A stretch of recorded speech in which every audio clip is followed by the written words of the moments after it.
महज ये जानना चाहेंगे कि लगातार आप जो है आंगनबाड़ी सेविका, सहायिका, आशा, जीविका के ऊपर सवाल भी उठाते रहते हैं कि सरकार जो है इन लोगों को जो है व्यवस्था में कमी रखा है। क्या कहना चाहेंगे कि अब जो है लोकसभा का चुनाव आचार संहिता भी लग गया है, लेकिन इन लोगों का वेतन जो है लागू नहीं हुआ है। देखिए, जो सरकार आचार संहिता लगाने से पहले उसको वेतन मानदेय जो भी था, भाता, ये सब लागू करके आचार संहिता लगाना चाहिए था। अब नहीं हुआ है तो इस पर आंगनबाड़ी एसोसिएशन जितने भी है, आशा है, जीविका है, सहायिका है, ये सबको इस पर धरना प्रदर्शन तो अब नहीं हो सकते हैं, मगर इस पर विरोध कर सकते हैं। सरकार के ऊपर विरोध कर सकते हैं। अभी भी कुछ नहीं बिगड़ा है।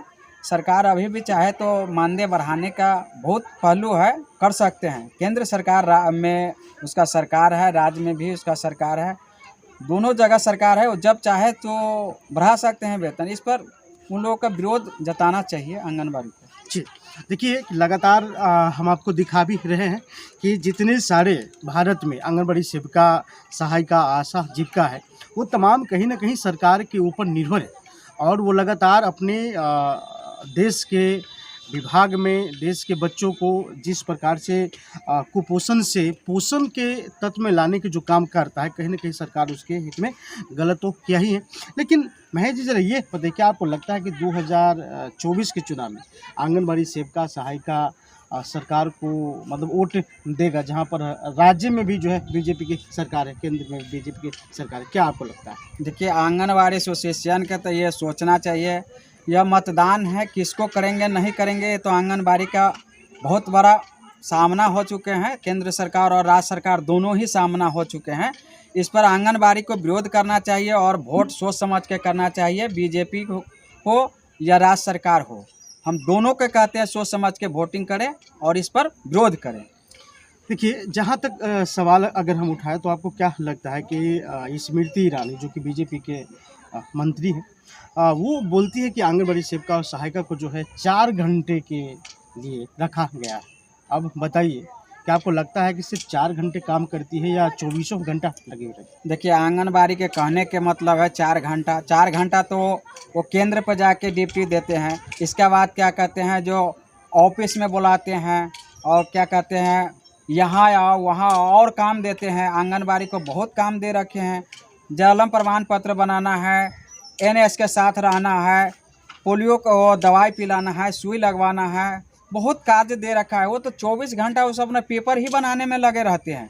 उसने 4 घंटा तो केंद्र पर बैठना है ना, ड्यूटी तो 24 घंटा कर रहे हैं। जी। आंगनबाड़ी के जितने भी सहायिका और सेविका, सहायिका तो चलिए वो चला जाता है, जितने भी आंगनबाड़ी को सेविका है वो सब 24 घंटा ही ड्यूटी करते हैं। अगर बात करें तो कहीं न कहीं मुझे ये लगता है कि अगर समाज के अंदर अगर किसी माँ बहन को अगर डिलीवरी हुआ तो 12 बजे रात में भी हो जो है उनको बुलाने चला। हाँ, आंगनबाड़ी को जितने भी सेविका है वो सबको, अगर सहायिका जहाँ नज़दीक नहीं है वहाँ आंगनबाड़ी को सेविका के ही जाना है और ले के ही जाते हैं, इसलिए उसको 24 घंटा का ड्यूटी है।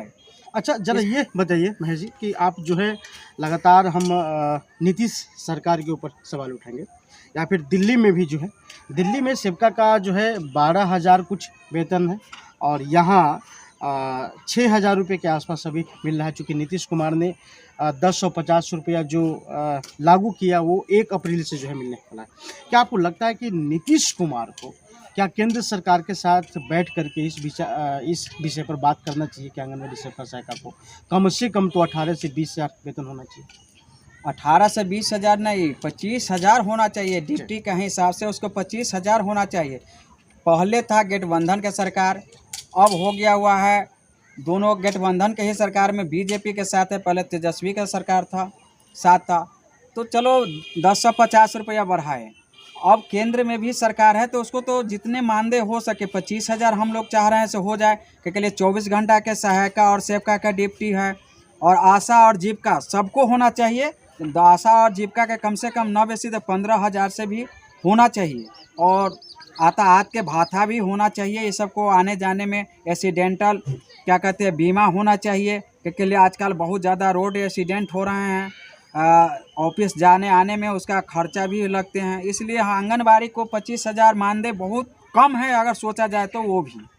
अच्छा, होली के टाइम है, चूँकि अगर पर्व की बात अगर करें तो हिंदू में सबसे बड़ा पर्व है होली, उसके बाद मुस्लिम में सबसे बड़ा पर्व है ईद।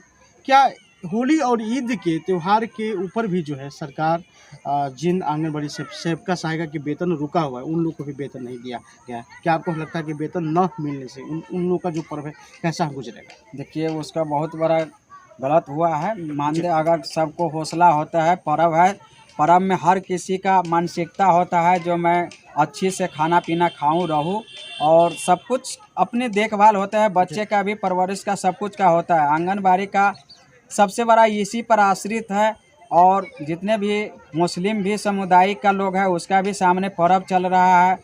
तो इसलिए केंद्र और राज्य सरकार इस पर मानदेय नहीं दिए हैं, तो बहुत बड़ा इस पर गलत हुए हैं और गलत हो भी रहा है। इसको मानदेय होना चाहिए, इससे आचार संहिता से कोई लेना देना नहीं है।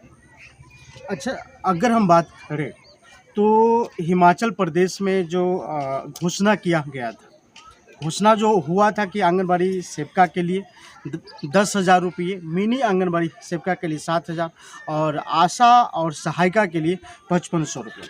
क्या आपको लगता है कि जो घोषणा किया गया था वो घोषणा 2025 में विधानसभा का चुनाव है, क्या उसमें नहीं तो सरकार यूज करेगा? हो सकता है जी। 2025 के लिए कहीं आंगनबाड़ी को ये रखा हो के लिए केंद्र सरकार को इलेक्शन सामने हो चुका है जी और राज्य सरकार के इलेक्शन 2025 में है। जी तो विधान परिषद के इलेक्शन में अभी टाइम है, 1 साल टाइम है। इसलिए आंगनबाड़ी जितने भी सहायिका सेविका है इसका मानदेय उससे कोई लेना देना नहीं है, बढ़ना चाहिए। ये तो आचार संहिता से कोई लेना देना है नहीं, इसको ड्यूटी जारी है और इसका मानदेय बढ़ाने में कोई हिचक नहीं है। अभी भी बढ़ सकते हैं, अभी भी पहल हो सकता है। केंद्र और राज्य सरकार दोनों मिलकर इस पर बात कर सकते हैं। इसलिए आंगनबाड़ी जितने भी हमारे बहन हैं इस पर हम लोग आवाज़ उठा ही रहे हैं। आप लोग भी इस पर कड़े से कड़े ध्यान रखें।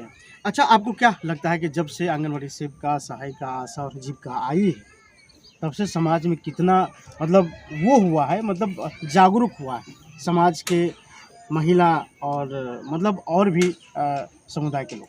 देखिए आंगनबाड़ी आने से तो बहुत सुधार हुए हैं, बच्चे में सुधार हुए हैं। साल भर के बच्चे से लेके उसको बैठने के, रहने का, माँ से अलग होने का, सारा कुछ का व्यवस्था बहुत सुधार हुए हैं। शिक्षा में काफ़ी सुधार हुए हैं। शिक्षा में यहीं से नहीं, शिक्षा शुरू से ही सुधार हो चुके हैं आंगनबाड़ी से लेके, और जितने भी इंटर BA जितने भी है सबको सुधार हुए हैं। शिक्षा विभाग में तो बहुत ज़्यादा सुधार हुए हैं। आंगनबाड़ी में सबसे बड़ी सुधार हुए हैं के लिए उससे बचपन से पढ़ाना लिखाना बैठना सब कुछ उसी का सिखाया हुआ आगे बढ़ते हैं लोग। बहुत ज़्यादा सुधार किए हैं आंगनबाड़ी में।